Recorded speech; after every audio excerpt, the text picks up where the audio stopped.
What if the way you've been telling your life story reveals the secret to what is holding you back? Stories play an integral part in how we see not only ourselves, but the whole world. Stories are more than just an important part of communication. They also reveal hidden aspects of our inner talk, which can either support us or end up holding us back from the very things we want most in life, without us even realizing it. Join author, mindset coach, and award-winning singer-songwriter Carrie Rowan on her show, Look for the Good, every Monday at 5 a.m. and 5 p.m. when she shares nuggets of wisdom from her internationally best-selling book, Tell a New Story, 5 Simple Steps to Release Your Negative Stories and Bring Joy to Your Life. Carrie's powerful stories and compelling guests will empower you to change how you look at your own life while giving you some powerful tools and tips you can use every day to help you feel better and move yourself closer to the life you've been longing to live.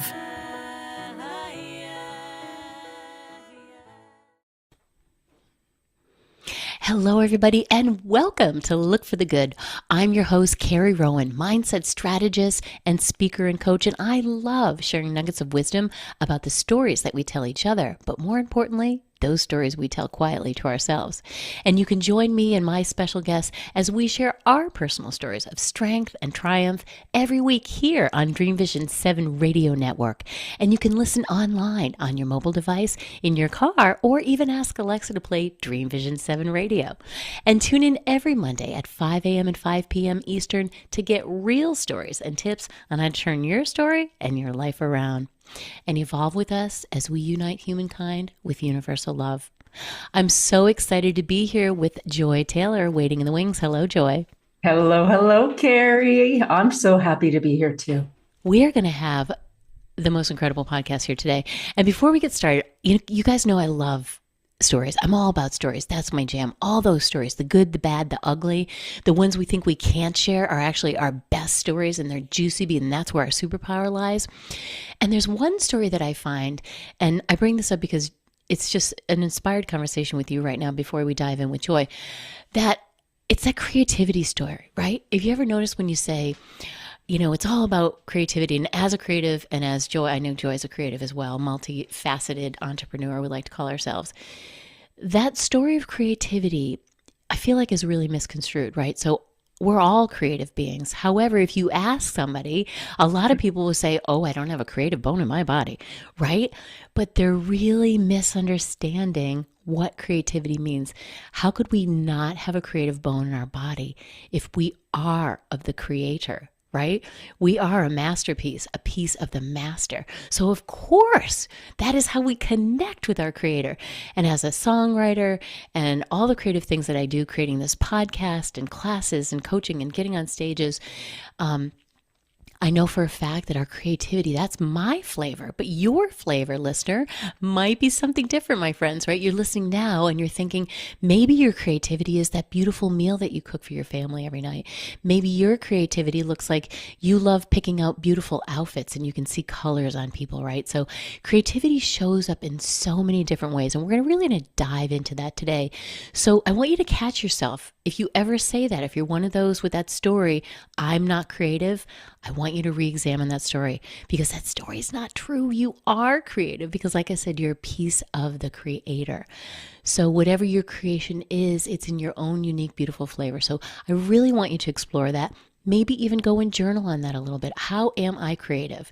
Maybe you used to be creative when you were young and you used to paint, or maybe you did sketches.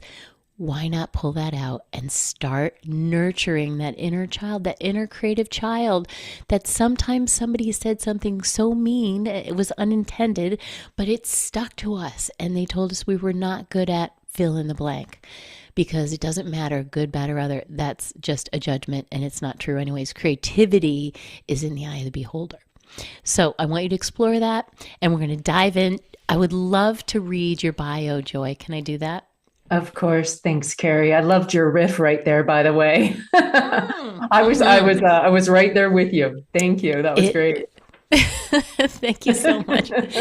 It's true though. It's so true. And so we're going to dive into that. I love talking about this. And Joy Taylor is an author, speaker, intuitive business strategist, and spiritual mentor with over 25 years of entrepreneurial experience, blending soulful wisdom with practical embodied tools for everyday life and leadership. She empowers women to trust themselves deeply, awaken vitality, and create lives and businesses aligned with what truly matters. That is so beautiful, Joy. Thank you so much for coming on the show, and welcome. Thank you. This conversation that we're going to have today goes in so many different directions. And I would love for you to kick us off. How did you get inspired? Like, what inspired you right here to be here in this moment? Because I feel like all of life's things that so-called happen to us are really a detour in the right direction. They lead us right here where we're supposed to be. Do you have a special story that you want to share with everybody today about maybe something you had to get over to get where you are today? And I know you have some real juicy ones, so I'm leading you up to that. We're going to start with the story. Well, here's the cool thing about telling stories, as you know, is how we tell the story changes over time. Yes. And especially when the story or the happening was difficult. And we grow through that, right? We grow through the hard times. But I want to say we equally grow through the joys and the pleasures and the fun in our lives as well. Doesn't have to be difficult all the time. That's a good point. It really, really is. Yeah.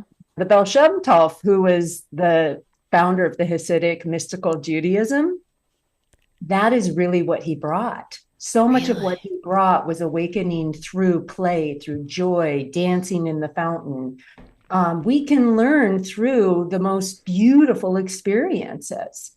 So maybe I'll start with one little story about that. And it's when I was 5 years old. I had my very first, I think, kind of like awakening moment in Sunday school. Wow. And I was learning how to read. I was Joe. I went by J-O, Joe. Really? Cute. And I saw the word joy and I thought, well, gosh, that's like my name. I want to be Joy. So when I was 5 years old, I changed my name to Joy. Come on. I love that. You were so Isn't advanced at 5. Yeah, That's yeah, so yeah, sweet. Yeah. And, it says a lot about who I am because I didn't let my parents know. I just told all my school teachers and friends. And so they got a phone call. They got a phone call from my kindergarten teacher, I guess it was, to ask. And then my parents sat me down and they were cool. They actually legally changed my name to Joy. Wow. Did they really? I love that they were on board. That's beautiful. Yeah. So what was that? That was an inspiration. Totally. Oh my gosh. That was just a moment of big light up in an expansive inspiration. And most my life, not all of it, I've endeavored to follow what inspires me, what lights me up, what expands me, what brings me joy, what brings me happiness. That's funny. What brings me joy? We came to the right place with the professor of happiness and joy right here. Yeah, but I have to set this record straight. What gets in the way, which has for me and sometimes still does, of course, all of my conditioning and stories I tell myself that I'm not enough or I need to please or I can't rock the boat. And so one of the most difficult passages I walked through actually happened not so long ago. It was about 3.5 years ago. And I was taking a sabbatical, taking a little time off. I was in a relationship that was approaching 8 years, but was not bringing out my best. In fact, the whole trip and a lot of the choices I had made in that in that particular relationship, were me abandoning myself, me acquiescing, contorting, being more interested in pleasing him. I'm not going to say that it was a terrible relationship, but it did reinforce a pattern for me where I wasn't as in tune with my intuition and my discernment. And I'm not going to go into the whole story, but I will say that international trip and that sabbatical, where I left my work, my profession, where I didn't have a home. I put everything in storage. I had sold a lot of things. in the process, there was a cyber threat, theft on one of my accounts, investment accounts, and my money was stolen, half of my investments, Oh my God. unretrievable for various legal reasons. So I received a big course correction. Wow. I was homeless, jobless, and lost money and in a relationship that wasn't quite what it needed to be. I think as a sensitive soul who feels like she has a lot to do on this planet, I had been ignoring a lot of the whispers and the signs. And so I needed something a little bit bigger. And that happens to some of us. It can be an illness, it can be a financial loss. Something wakes us up to get us back on course. Yeah. Yeah. So that was pretty devastating, but also it asked me to come home to me. Wow. Yeah. That's really beautiful. That's Yeah. beautiful. And sometimes that does happen, right? And I love that you prefaced it by saying, sometimes the good, we learn through the good and the joy. But boy, the things that sting somehow really get our attention. Yeah, well, it surfaces, right? It surfaces emotion and often old emotion, and it brings us into down. I mean, for me, it was like down to my knees, humbling. Yeah. And because of my background and my desire to be applying wisdom in my life, I had been very familiar with the idea that everything that happens is for me. Right? Like I can respond to what's happening in my life and find the blessings. That's what I know I can do. I can't control what's going to happen in my life all the time. Right. Wrote about it in my book, and I had written the book before this happened. Wow. So the first wisdom in my book is life is for me. And in Hebrew, it's Gamzula Tova. This too is for the good. Oh, I love that. And so I was faced with having to say, okay, this is for the good, really? Then what is it? And it was really a call to come back to myself and to come home. And I started to get very clear. I was in Israel. I had been in south of France and all sorts of places on this tour.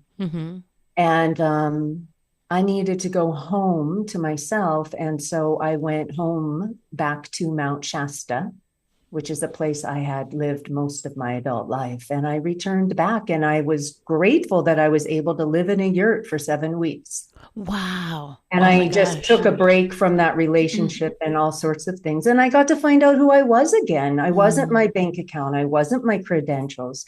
I wasn't all these identities. And this wasn't a failure. That was the big one. This was a course correct. And it's been amazing what has happened since that devastation. My life is better than it's ever been. Better than it's ever been. Isn't that amazing? Like so many people, I literally had somebody on the show yesterday that said that about all these health challenges she had. And it's hard to imagine that you would say that. People don't always get like, what? Wow. Oh, that was the best thing that happened to Joy. Like, but when you live it and you see and you have that mindset that life is always happening for us, not to us, it makes me think of Tony Robbins. It's hard to accept that sometimes because we don't like it. We don't like it. It doesn't meet our expectations, right? Usually that's where the unhappiness comes from. When we have an expectation of how our life is supposed to be and what's really happening, when those two things don't meet, we will not be living in our most joyful place, right? Yeah. I had visions and pictures, and I would say that all these images I had of what I thought I wanted my life to look like, they got in the way of me asking a better question. What do I want my life to feel like? Yes.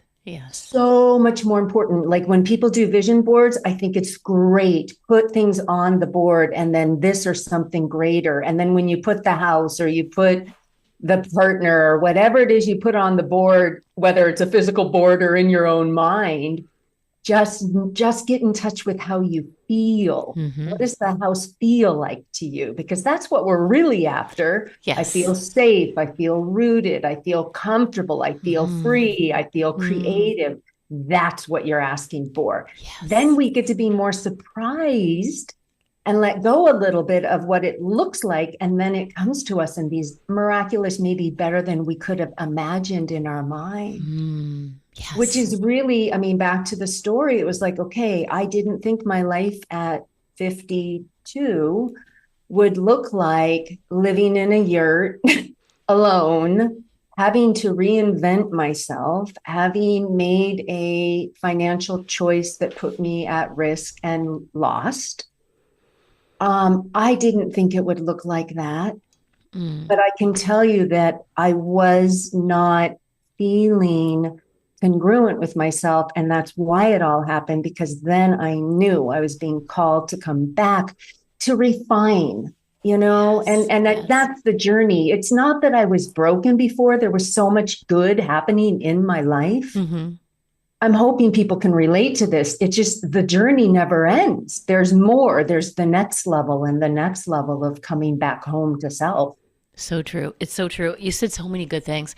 I love what you said about congruence, right? It's like coming back to our identity, right? We all think we want these things. We want to feel this way. We want to be this person.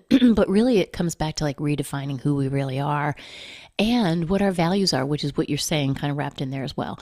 What's important to me? Do I want to live in truth, or do I want to live in this thing that looks better than it really is, right? It's all those things. And when we can really, it's one of the steps in my book, live with true intention, right? STORY is my acronym. So T is the true intention, because that affects who we are. That affects everything. That affects the stories we tell. If we're out of alignment, it's like your car, right? If your tire's out of alignment, life is going to be a bumpy ride, my friend.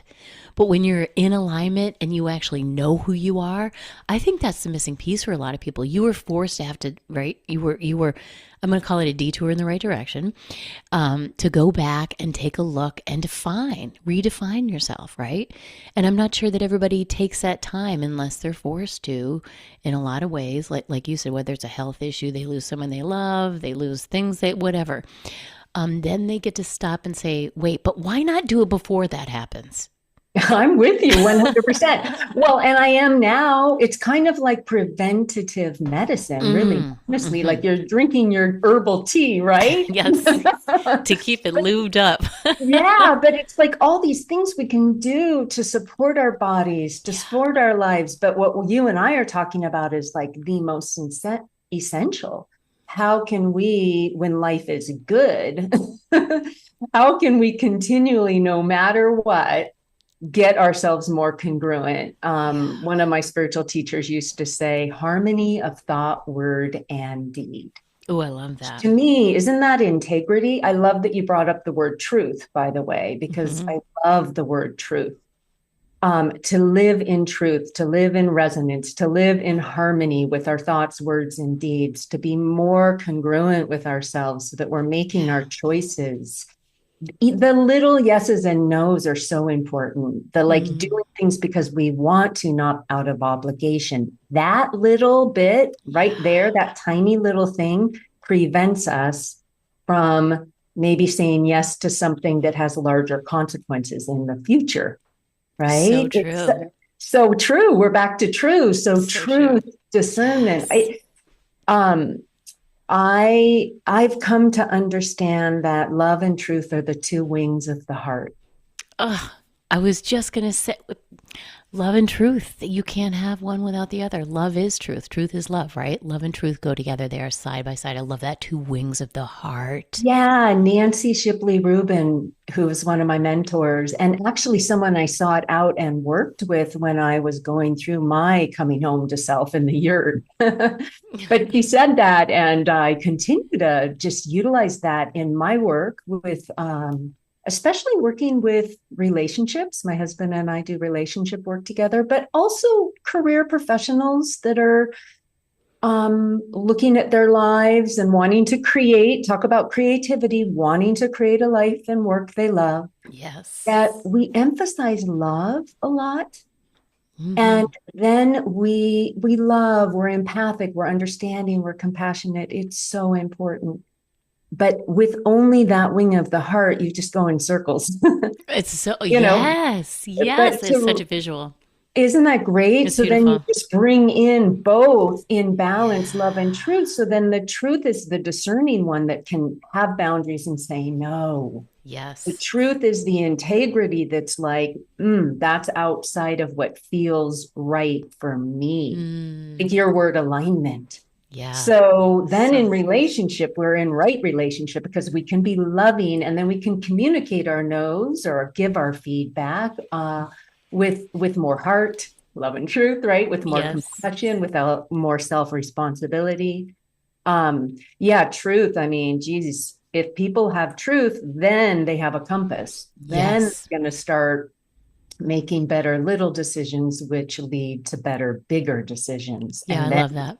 yeah, And yeah. a lot, I think a lot us as women, women fall into the trap of like you said, that I'm going to say yes, the people, a little bit more of the people pleasing than men tend to, right? Maybe it's just a masculine female thing, but also with the guilt thing, guilt weaves into some of that too, right? We don't want to disappoint people. We've got the mother guilt thing we carry, we've got all these little mixed up emotions, but when you make it so easy and you draw that visual of the heart with one wing as truth and one wing as love, it makes it so simple. I think we get caught up in the minutia of what it exactly means. But when we're in touch with ourselves, we're in alignment, and we know that our highest, for me, truth is one of my highest values, which is why I mention it.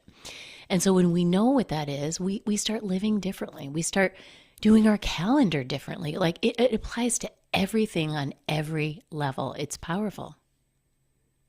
You got it. And the guilt piece and the shame. Guilt, a lot of the reason we feel guilt is because we've been conditioned, like you said, to please, improve, and everything of that Yes. nature. Yes. But at its purest form, guilt is our conscious. Right. So It serves a good purpose. when I was a little girl and I wanted a balloon at the grocery store and my dad said no, I took the balloon. I stole it. I was a tiny little girl and it was at the checkout counter. And we got to the car and he saw it. And I felt so guilty. But see, that was my conscious. I had trespassed. It was a big lesson, by the way. Let me tell you, I learned so much. My dad's really quite the amazing man, by the way. One of my best friends, still alive. Oh, I love that. But he said, he's the one who let me change my name, right? Right. So he said, let's go back to the cashier and you need to let them know that you took the balloon. And I did. And I was crying and he made me say it in my own words. And they were so great. They took the balloon. Nothing happened. I will never forget how powerful that was because then I learned that sometimes if I feel off, because I felt bad, right?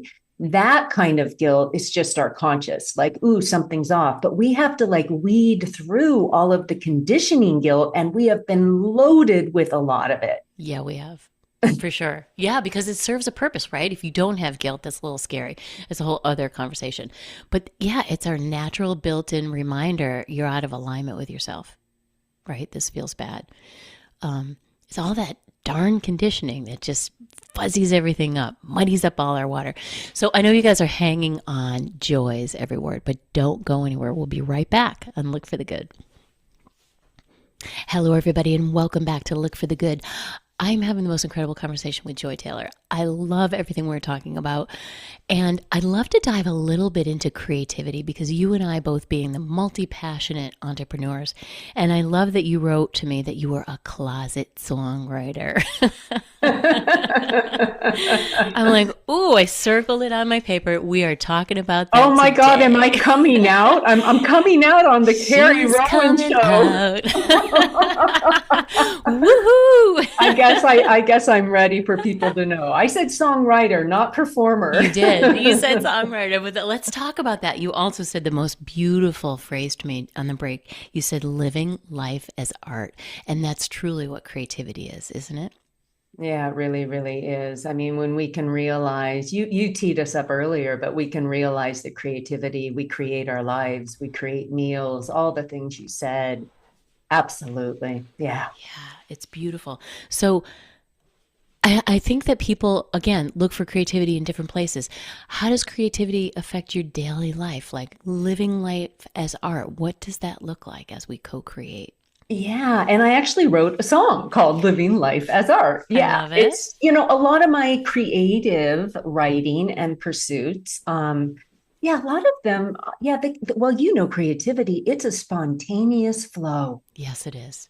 Yeah. So I didn't know those words were coming. I didn't know that poem was going to just flow through me. And then later I'd find some chords and turn it into something. I love those are the best songs, I feel like. Yeah. Well, yeah, the best work that I believe we all have is when we let life move through us. So we talked about life is for me. Well, how about if life is me? Oh my gosh, I can't believe you just said that. But you're so reading my mind because I have a song that I wrote Okay. and it came to me just like that. And I put down the Eckhart Tolle book, A New Earth, Yeah. and it just flowed out of my fingers. And you know what it's called? I Am Life. I am life. That's right. I am life. See, what I love about creativity at its best, and it can happen in a meal, in a garden, in a conversation. What we're doing right now is we're letting go of control. The way you do your show, it's not scripted. The best creativity is really at its best, I believe, teaching us that we have something way beyond who we think we are that wants to move through us and just create beauty. Yeah. Or like Leonard Cohen, I don't know if you know the story. It's like his songs were so sad, right? Right. And so sometimes art and creativity is an expression of the pain we all feel. The Universal. vulnerability, it's universal in life, and that's probably why, the best movies, the opera, even, oh my goodness, I actually love classical music, some of it, but like how it goes into discord and comes into harmony, right? Just like So life. just like what we talked about life. Just like life. Yeah. Represent, right? Art represents life, right? Isn't that the way it is? It really is. So living life as art is just actually such a cool state of mind. Yeah. Yeah. So then what I notice is, the more I can let go of controlling my life and just be a little looser in the grip, I have a North Star. It's truth and Yeah. love we talked about, right? Right. I have a North Star to stay congruent with myself, to manage my energy, to do all the preventative things we were talking about, right? To hydrate my body, care for my mind and my psyche. But then I'm like moving through my life without such a strong grip of controlling where I go. Yeah. Because I just really love that mantra, this or something better for the highest good of all concerned. Love that. And then I'm way more intuitive, by the way. So when life is like art, I'm just really enjoying all my senses. I'm getting an inspiration to go to town, and I do, and I see a dear friend I haven't seen in a long time, and we have a very meaningful exchange, and I'm saying, wow, what else can happen? What more beauty is possible? That's what I mean by living life as art. I love that. It's beautiful. And you're letting the universe surprise and delight you. And that's what it wants to do, right? You're letting it. And it also, the word trust I wrote down because it takes a lot of trust to do that. And I feel like you have trust in the universe. You know the universe has your back, right? So you're willing to trust and let go of that control, which people would be so much happier if they could find a way to do that. Yeah. And with the trust, we have our discernment. And ultimately, we need to trust ourselves and our own discernment. So we're just circling back around to how important it really is to, like, we talked about congruence earlier, like to be congruent with our truth, our knowing, our essence, our harmony, our state of being that is calm and grounded, right? That's what we're asking of all of us, that we get back in touch with that. Then we trust ourselves better because we can easily feel when things are off, like the guilt feeling or the conscious speaking to us. Wait, this isn't congruent. The more we spend time in feeling at peace and in that state of mind, which can also be gratitude, you talk about all the time on your show. I've been listening to it. It's like, yep, we get into the state of mind of gratitude. But we trust ourselves then to, make better choices as we move through life. And then we receive all the beautiful spontaneity coming our way. And it's Yeah. beautiful because it's a muscle, right? It's like working out. Like, how do you expect you want to go to the gym once and then your muscles are going to look good? No, it's a muscle. Intuition is a muscle. And I think people just think they're, again, like creativity, you have it or you don't. It's not necessarily true. You can cultivate that. You can learn it. You can hear what your voice is. You can find your human design, and where do you can use all sorts of tools to help you figure out, oh, how does my intuition speak best to me? Where do I feel it? Where do I hear it? How do I know I can trust it? Right. And that's just a practice like yoga or meditation. Yeah. And it's really good if it's a practice and a study to have a little intuition journal and keep notes of how did I feel and did I hear something and was it accurate, and match the intuition with that strong discernment, the practical is important. Yeah, match it with the practical and definitely help if needed. And know the difference between fear, your fear voice, and your intuition. Your intuition is soft and gentle. Your fear is not. It's shouty and yelly. It's your ego. Right. But when you get that little whisper, I love what you're saying, to just keep track of that, and really remind yourself and play with it. I love the playing aspect. We talked about that earlier. Yeah. Yeah. I want to ask you a question, Carrie, because I love it. Go for it. No, your beautiful song, I Am Life. Yes. My song, I Am Life. What are some of, what is the message? What else does it say? Well, it's all about what we're not. I am not my words that linger in the air. I'm not the color of my hair. I'm not any of these things. I'm not my thoughts that weigh me down a ton. But I am life. I am life. It has no name. You put me on the I'm under pressure. So now I'm like, I'm sure I have to sing the lyrics to get them. And it's all about the fact that is who I am. It's the biggest I am statement. Right? We're not our house. We're not our things. We're not all these emotions. We are at the core, just like a tree, right? It's just the feeling of life. It's that energy. It has no name, as Eckhart says in his book. And it is the most beautiful. I'm like this, the sparkle in the water. I'm that pure. I'm that spark of life too. Just like our creator, just like the universe, whatever it is that you believe in. That is what we are. When you were writing the song, were you feeling the experience at the same time? Oh my gosh. It literally, when we get these moments of inspiration as writers, it's just beautiful. Poured out of me. There was no stopping it. And we were on our way to Boston. My husband kept going, can we go now? What are you doing? And the kids were little, and I was and I was just like, no, I gotta get this. You gotta get that, right? When the inspiration comes, you gotta get it all down on paper. And it was just one of those beautiful. I've always wanted to get the song to him, and I've not done that yet. But, well, maybe this moment is a part of that in some magical way. He perhaps, just might. Yes, perhaps. I got close to his girlfriend, who I think might now be his wife, King Eng, because she was teaching at Kripalu. She taught this this qigong class, which we started talking about earlier. So, but it's in those moments of that purity. It's almost like you can feel the channel, like you feeling that seventh chakra is just so wide open. You could almost, it's palpable. It's just a download. Exactly. We get upsurges and downloads these days.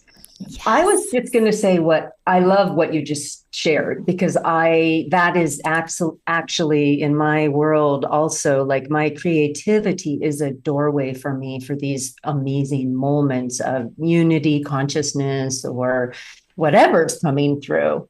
But when that's happening, what's so lovely about it as well is that song that you wrote, it carries with it a transmission, because you were having a direct experience while you were writing it. Yes. And so then those of us who are going to listen to it, which I'm hoping we all do, I know I'm going to put it at the end of this show, as a matter of fact. Thank you. I think so. And then we can feel it. Yeah. You see, because that's the cool thing too. So living life as art. So I guess it's like living life more in the flow. living life with less control, living life with the spontaneity and the playfulness that we just are here listening what's being spoken through our words.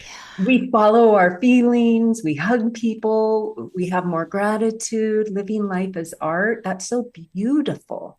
So And then, beautiful. like we said before, art has discord, art has minor chords, and it's a universal sound that is authentically sad. We have emotions. We're humans. We're supposed to have the sadness as well as the grief. Even the fear is part of our intuition if we get clean enough to understand the different types of fear. Yeah, so true. Yeah, so it's like this thing about it being, it's not always feeling beautiful at the moment, but if we let the poem, the song find its resolution, or even the artist that paints, one of my clients is professional, incredible, abstract, visionary artist, and she paints in layers. And she might be at a point in the creation where it's looking kind of funny. She does not know where it's going to go. It doesn't look right. It doesn't feel right. It's hard. And then she keeps layering and layering, and then it finds its finality of something that we would call a masterpiece. Oh, I love that. And Yeah. it's in that, as we're talking about those emotions too as well, it's in that shared, it's in the sharing of that. It's in the sharing, like some of my saddest songs I wrote after some tragedies happened, which is what I write about in my book, those things that happen in our lives that we wish didn't happen, right? But happening to us, I wouldn't have all that beautiful music. Did I want those things to happen? Of course not. But out of that is where that creativity comes from. You can, I like to say life isn't so much the lemons and the lemonade. It's like an oyster. They're slimy and they're coming at you. You got to get in there and dig it out. And even if you do find a pearl, which for me is my music, you got to polish that thing up. You might have the pearl, but you got to get in there and polish it up. You got to get the muck and the mire away from there. And that is what gives us, meaning to our pain. And then sharing it with somebody is that transmission. Like you said, you are not alone. I feel your pain, right? It's a hand reaching out. It's a hug. So I'm so happy we're talking about community and being with other people and touching into like this part of our conversation where we're also just looking at the hard stuff again, right? Because we have it, and the emotions that we've stored in our bodies and our psyche, the things we haven't wanted to feel. So that's part of the beauty of art. That's why there's art therapy. I mean, going dancing and I know for me, if I'm having frustration or anger, one of the ways that I like to move through that is movement in my body. And dancing is a great way to do it. And it is art. It's creative. It's like pretty soon I'm being danced. It's not always pretty. It's always okay. pretty. It feels it's good not though. supposed to be. But yeah, so if someone's having a difficult time, what I do in a lot of my workshops too, and even my one-on-one work, is we use flow writing, creative meaning just don't critique it, don't criticize it, don't censor it. Grammar's not needed. Write. Let your words come through. And, there are times when people like let go of the biggest burdens because they let themselves write about the shame or the regret instead of holding on to it. Then maybe they shed some tears. Yeah. And then they realize that as they're letting it go, they're letting it go. They're not feeding the story. Yeah. They're actually maybe needing to tell the story, back to the story. Right. Tell the sad story through writing, through a song, through poetry, through talking to a friend, right? Or a counselor. Yeah. But dedicate the telling of it to a letting go of it. I love because that. The next time you tell the story, it might be different. It's right. Like you started off saying. It's so true. It's so true because they morph over time. That's one of my subtitles in my book. We're going to break real quick. We'll be right back. Don't go anywhere. We'll be right back with Joy Taylor. Hello, everybody. Welcome back to Look for the Good. Joy and I were just having a joyful moment in the break. We're talking so much about all this good stuff, right? And I love that life is art, art is life. This is how we live our lives, right? And it's the most interesting thing that you said at the top of the show that I'm going to come back to because it's so important, we can't leave it hanging, is that stories morph over time. Okay, they do. They just do. They morph based on how you're feeling, your mindset, what happened, what changes. Sometimes we can't even see the end of our story, that it's going to be our biggest turnaround story because we're dead in the middle of it. And you can't ask us about it yet because we're not sure, right?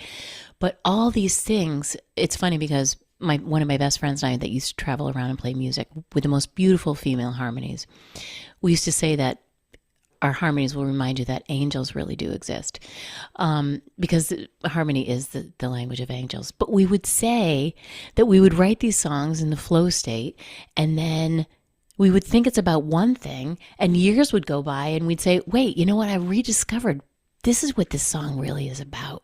I just couldn't see it at the time, but now it is such a bigger meaning, right? Talk about how stories morph over time. I think it's important that we keep asking ourselves, what are the stories we're telling ourselves? Yeah. I don't know why I'm thinking of this really embarrassing moment when I was a young girl and I was invited to my friend's gymnastics class, like it was bring a friend gymnastics. And I had done ballet, but I'd never done gymnastics. So I wore tights. And you don't wear tights because you slip and slide. And I was clumsy and I felt silly. I don't know why it didn't dawn on me. I could have gone to the bathroom. No one told me, and take off my tights. I was so embarrassed. But the story I told myself was that I was stupid. And I was so ashamed, and the story I told myself is I never could do gymnastics and I wasn't an athlete. And I made up all these stories. Isn't that amazing? Because that's what the brain does. That's what we do. Mm-hmm. We have dominion over our thoughts. We can go back and tell new stories. Yeah. And I have revisited that moment. I don't know, maybe 8 years old, 7 years old. Mm-hmm. And I've revisited it. And it's like, I talk to that little girl and I'm like, oh, honey, sweetie, you didn't know. You did the best you could. You showed up. The story I tell myself now is I was so brave to try something new. Right? I love that. I love that reframe. So brave to learn something. And I am telling myself the story now that I can be a beginner. It's okay to be a beginner. It's okay to make mistakes. It's okay not to know. I love That's that. how we learn, right? So there's just an example that came to mind out of the big blue sky. So important. Yeah. And it's so interesting because it's the reparenting, right? That's what you're doing. If we have to give it a name, but we don't. But it's that moment, right? Giving ourselves what it is that we needed that we never got. Like imagining that we do have that inner child that she just needs a hug, that little joy. This is it. This is how we self-facilitate. Yeah. It's great to have counselors and people of that nature. My husband is a therapist, so I love that. Yeah. I'm married to a marriage family therapist, which is so cool. So cool, and yet so much pressure. Not at all. I have to be honest with you. We're so human with each other. See, that's kind of his forte. He's so into helping people reparent themselves and be human and to develop these skills. But that's what we're talking about, is that skill of parenting ourselves, because when we were little, we told a lot of stories and these are where our core beliefs come from. Totally. I told the story I was never good enough. I told the story that I really did. And, I was trained, right? I was just circumstances. So I've had to relook at that and reparent that and just go back to the memories and say, oh, honey, you are plenty. Oh, my goodness, sweetheart. Because we all have the little kid inside. She's all wounded. And it's like what builds our patterns, it's like. So true. She needs a hug. Well, and back to the story, because I did not make a safe investment. I'll be very vulnerable that, there was a cyber threat, but I also hadn't followed my knowing. I felt funny about that investment. So the story I get to tell myself now is it's okay to make mistakes, sweetie. And look at how much more attuned you are to your intuition because of it. And look at the compassion. I have become so much more humbled, Carrie. I can see now, before this happened, there was a bit of I made myself feel good by feeling better sometimes, that superior, inferior. We make ourselves feel better by feeling superior, and we compare ourselves and make ourselves feel worse. I So did true. that. I rocked back and forth. It was really funny, but something about what happened when I lost so much, including all the investment of 8 years in a relationship. And anyway, It's a lot. I really look back at that, and now I can just say, wow, I'm so much more human and compassionate and connected.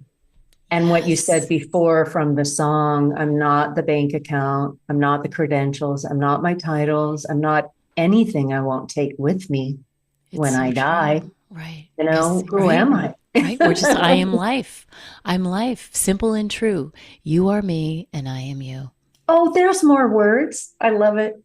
I And love it. that's the universality of our stories. That's why I love this work so much, because your Mm, story is my story. Your story of loss is my story of loss, right? Because we all share that as humans. And when and a lot of times I feel like people isolate because they think they're the only one that feels that way, or they have beaten themselves up so bad that they really believe all those little stories that 7-year-old created just to keep herself safe, right? yeah. Yeah. And you don't have to do that. You can come out, you can share that story. And one thing I know for sure after doing this work for so long is that when somebody comes to me and says, I have this awful story, I can't share it, because I love that only because I know that that's a break free moment. That's a moment of transformation. And inside that worst story is usually where our superpower lies. Yeah.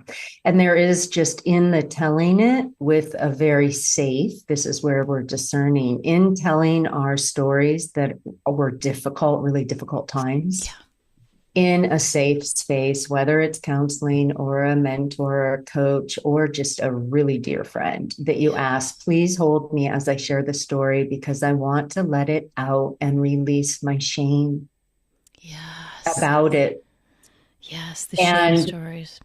yeah. And then we let go. We just, once again, we let go, and Mm. we have the way that we think about this, what happened, but we also have the emotions. Yes. And it's so important. You and Jill talked a little bit about this in your interview with Mm-hmm. Jill Crosby, Mm-hmm. just how important it is to just feel the emotions without the story.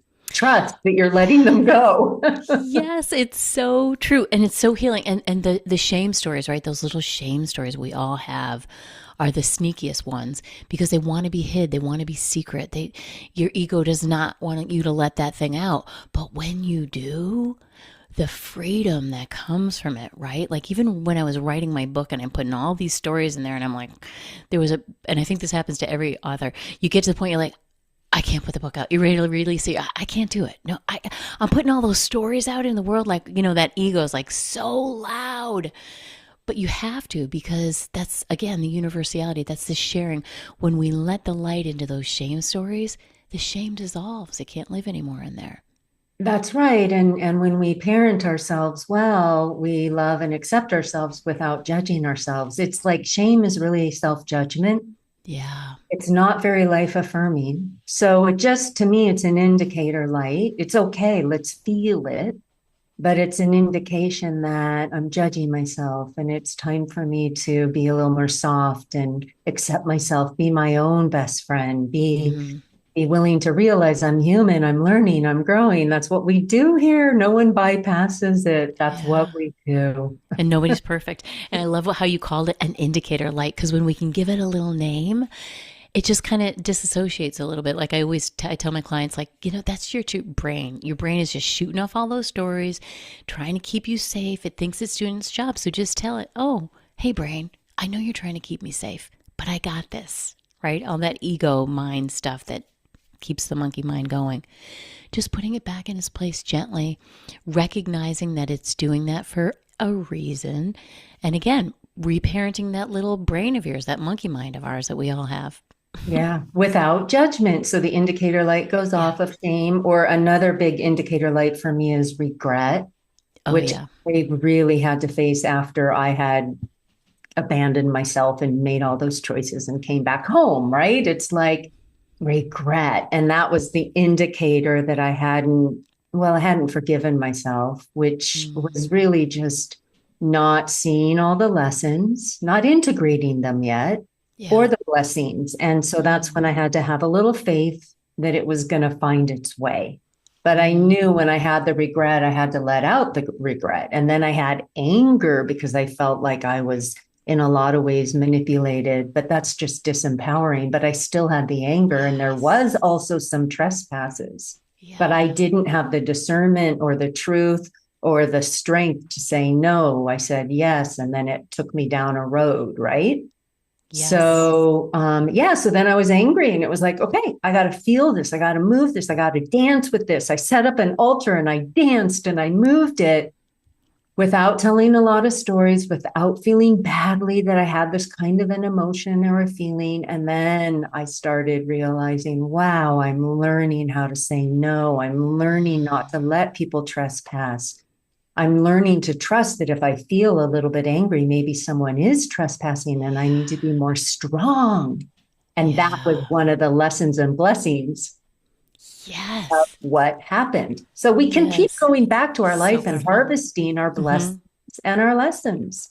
And I love what you said. And I also love the really the somatic piece that you're adding to it, right? Because we can talk about it all day long, but you got to get it out of your body, right? So whatever that is, the dancing, the movement, I use movement all the time. Even if it just means leaving this desk and walking outside and pounding on the pavement and getting whatever it is I'm feeling out in a walk with nature. It's amazing how that transforms you, right? But you need that piece. And I think that's where a lot of maybe traditional way of thinking about stuff really, really, it's just that other level. Like that's why I love EFT tapping, because you're really getting inside there and you're interrupting that pattern, that groove that we've created in our brain, right? So Yeah. powerful. And movement does that. And it's so natural to us. We're movers, right? That's what our bodies were built for, movement. Yeah. One of the songs I wrote, one of my favorite songs is called The Courage to Feel. Love Yeah. that. Yeah. And it takes courage to Yeah. feel. It does. So that's that. And Yep. what happens, I find, is when I do let myself be more present with what I'm feeling and I dedicate it to let it go, not to like create it. I don't listen to the stories all the time that my emotions want to tell. Yes, they do. I get a little bit more just letting myself be in the emotions. But I will say that that's how we can regulate our nervous system. Yes, I love And that. when you talked about nature, that's what I was seeing as well. It's like, yeah, go out, be with nature, be with Yeah. life, Yes, be with the right? trees. I am Yes, a be with the seed. trees. I am a seed that grows a tree. I am life. Um, because those stories are so creative, aren't they? I'm going to tie it right back to creativity. They're so creative. That little brain of ours is so creative because look at all those stories that you created that weren't even true. Another example that we're creative by nature. I love that. I wanted to just bring up one last little something that was coming to me. Yes, please It's do. the power of co-creating, Yeah, I love that. that we get to co-create with life for one. I think that's the most powerful possibility, is to actively surrender, co-create with life. So, I'm not doing it alone. I'm listening. I'm part of the orchestra called life. And I want to co create with all of life. So that takes more listening and connecting and trusting. And part of co creation then is like you and I, Carrie, I love co creating with you. Right back at you.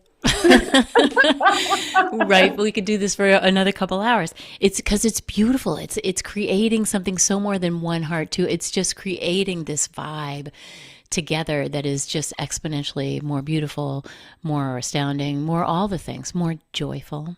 This is what I love. I do an annual retreat in Mount Shasta, and I also do events here locally in Mount Shasta, but I love bringing people and women together in circles Yay. and co-creating ceremony and co-creating experiences, and like no leader, no one on the pedestal. We're all co-creative, and see what evolves as a collective of Yes. like in a lot of cases it's more workshops, so we're learning, but sometimes it's prayer, ceremony, Sometimes it's movement or dance. And then just, wow, to bring together 8 people, 12 people and co-create. Woo, talk about a high.